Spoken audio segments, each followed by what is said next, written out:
So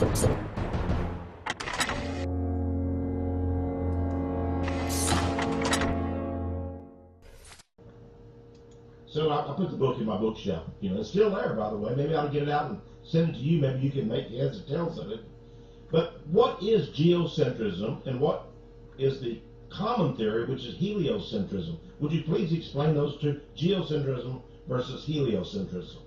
Okay, well, the common view of heliocentrism is what people have been taught in school, with the sun being, with us being as part of the solar system, where the sun is the center of the system, and then we are one of many planets that revolve around the sun. Okay? We orbit the sun, and we are a sphere, as that theory goes, orbiting the sun. At the same time, we are spinning. As we're orbiting, we are spinning once every 24 hours. All right. Okay? So, now, stop and think about that. We are orbiting the sun, okay? And we are many millions of miles away from the sun, okay? Orbiting. Now, as we orbit, you look up in the sky at night, and you can see the North Star, interestingly enough. Now, the North Star is always north, hence the name. You know, Polaris is called the North Star. Now, we're supposed to be over 93 million miles away from the sun, going around the sun in a circuit of 93 million miles. The North Star is supposed to be, according to what they say, over 400 light years away from Earth. That is, if you're traveling at the speed of light, it would take you 400 years to get to the North Star.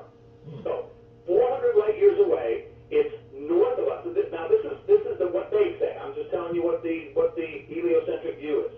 Now, stop and think about it. How, if we are traveling around the sun, and we are approximately 93 million miles away from the sun, that means that once we get to the other side of the sun, as we travel, that North Star is traveling with us. Think about it. How could the North Star be traveling in perfect synchronization with the movement of the Earth around the sun? That right away should cause people to question the heliocentric view. How could we be moving at this tremendous speed, okay, around the sun, while the North Star at 400 light years away is keeping in perfect synchronization with the Earth? And by the way, we're supposed to be orbiting the sun at 67,000 miles per hour, while we are rotating at 1,000 miles per hour. That's the heliocentric view. Now, I suppose some people would say, well, that's gravity that's keeping everything in relationship to each other. The forces of gravity are pulling on each planet or each body. Although I would think that it would differ by the volume of the body. Okay, well, that's good. You raised a very interesting issue. Let's talk about gravity. Gravity was a theory that Isaac Newton came up with to explain why, when we're spinning at 1,000 miles per hour, people don't fly off into space from the centrifugal force. Because stop and think about it.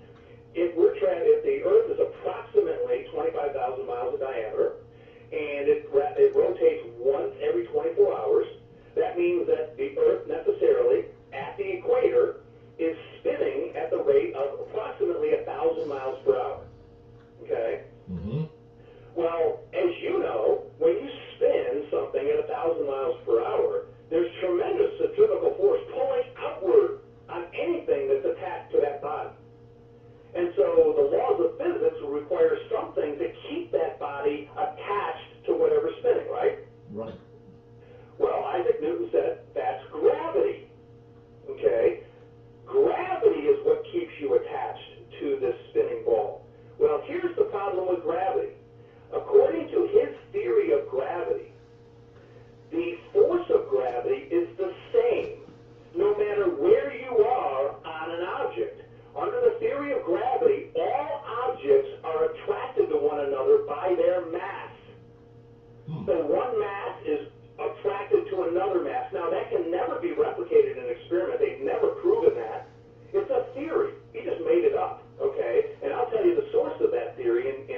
centrifugal force becomes less is as he travels north, and the North Pole, there would be the pivot, the axis upon which the Earth is supposed to be spinning.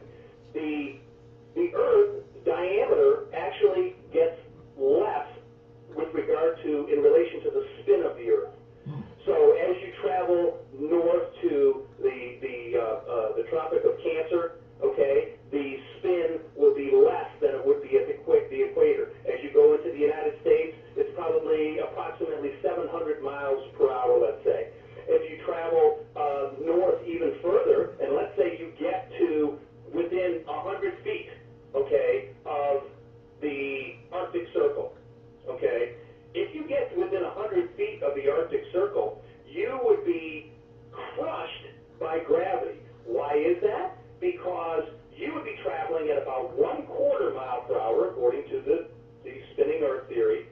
There would be a 4,000-fold reduction in the speed at which you'd be traveling, because the 1,000 miles per hour at the equator is reduced to about 1/4 mile per hour within about 100 feet of the Arctic Circle. So your weight, assuming you're a 175-pound man, your weight would be now 700,000 pounds, crushing you to Earth if you travel to the North Pole. And in fact, at every point as you move north, you would get heavier and heavier. Why? Because the laws of gravity are that the gravitational pull remains the same no matter where you are on Earth.